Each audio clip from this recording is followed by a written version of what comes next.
أجمعين أما بعد ہم سب کے لیے یہ خوشی کا موقع ہے کہ یہاں الایمان ٹورز کی آفس کا افتتاح ہو رہا ہے اور ہم سب اس خوشی کے موقع پر شریک ہیں۔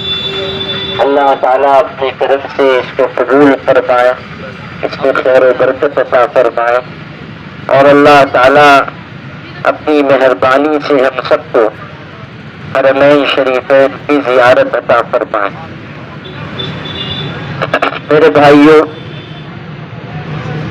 ہر مسلمان کے دل میں یہ آرزو ہوتی ہے کہ وہ اللہ کا گھر دیکھے، اور اللہ نے اپنے گھر میں ایسی کشش رکھی ہے کہ لوگوں کے دل اس کی طرف کھنچتے ہیں، اور مدینہ پاک میں وہ ہستی جلوہ افروز ہے، آرام فرما ہے، جن سے زیادہ محبت کے لائق کائنات میں کوئی پیدا نہیں ہوا، یعنی ہمارے آقا حضرت محمد صلی اللہ علیہ وسلم۔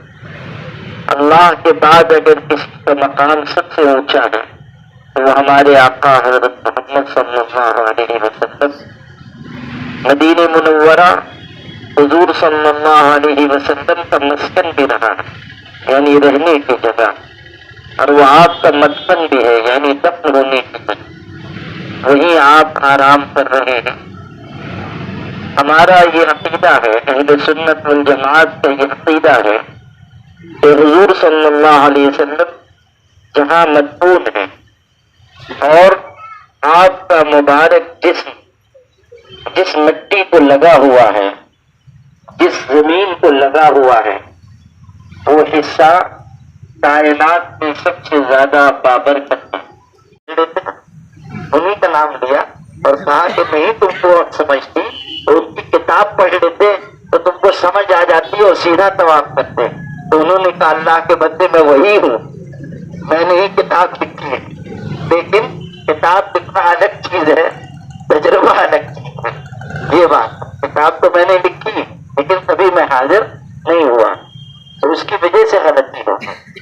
تو جو بات سمجھا رہا تھا وہ یہ کہ اس کام میں دونوں چیزیں ہیں، ایک تو تجارت بھی ہے اور دوسرے انسان کے لیے خدمت بھی ہے، اور اس میں یہ فائدہ ہے کہ اللہ تعالیٰ کے گھر کی بار بار زیارت نصیب ہو جائے۔ ہم کو یہ کام امانت اور دیانت سے کرنا چاہیے، خدمت کے جذبے سے کرنا چاہیے۔ روزی کا ذمہ تو اللہ کا ہے، اللہ روزی عطا کرے گا، اور اگر ہماری نیت صاف ہوگی تو اللہ کشادہ روزی دے گا، برکت والی روزی دے گا۔ ہم لوگ یہاں آئے ہیں اور ماشاءاللہ اتنے سارے لوگ یہاں جمع ہیں۔ ہمارا یہ کہاں ہے وہ ہمارا عزیز عمرین جو ہے میرا ہم نام، اس نے مجھ کو سفر میں بھی جو ہے تھکا کے رکھ دیا کہ نہیں آپ جب آئیں گے جب ہی افتتاح ہوگا۔ تو میں کئی دن سے 10-12 دن سے سفر میں تھا، ملک کے مختلف 8-10 ریاستوں کا میرا سفر تھا، اور کبھی رات کو میں حاضر ہوا ہوں۔ مجھے خوشی ہے کہ اللہ نے موقع دیا، میں حاضر ہو گیا، اور آپ لوگوں کی خوشی میں اور الایمان ٹورز کے مالکان کی خوشی میں شرکت کا موقع ملا۔ جو حضرات اس الایمان ٹورز سے متعلق ہیں ان کو مبارکباد پیش کرتا ہوں، اور دعا کرتا ہوں کہ اللہ تعالیٰ اپنے کرم سے اپنے فضل سے اس کام کو عافیت کے ساتھ لے کر چلنے کے لیے توفیق عطا فرمائے، اور اپنے کرم سے ہم سب کو حرمین شریفین کی زیارت نصیب فرمائے۔ وآخر دعوانا الحمدللہ۔